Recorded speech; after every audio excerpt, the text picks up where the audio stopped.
Not all cultures are equal. There, I said it.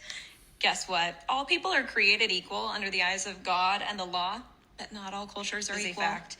You still have cultures today that embrace things like slavery, underage marriage, polygamy, human sacrifice, and you're telling me that all cultures are equal and we need to allow them to come into the United States and we just need to embrace them?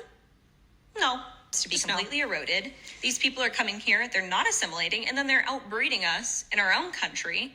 And then on top of that, they're committing violent crimes against American citizens and killing us. Okay, Ms. Patel. When brown people go out and push all of these white supremacy talking points, I find it kind of wild, but also not surprising. You see, in the Latino community, you always find those vendidos, you always find those people that try to do everything they can to seek proximity to whiteness. Y aquí está. I guess there are people like this in every community. But let's be honest here, she's not talking about cultures being equal. What she means is that her culture, and I don't mean the one of her ancestors, I mean the one that she assimilated to, is superior. I'm sure her post comes in support of Trump banning people from certain quote-unquote third world countries to be able to come to the United States. So let's talk about this. What she's doing is cherry picking the worst practices of other cultures and presenting it as the entire identity for some groups of people. Could you imagine if they did that for the United States? Like all of a sudden they ban people from being able to travel to other countries if you're from the US because of school shootings, because of this country's human right violations towards other people? Because that's the culture of this country. When people migrate to the United States, they need to adhere by our laws. Any of the practices that she mentioned that were illegal are not accepted, and if people try to do those here, they will be held accountable. Let me end this with this.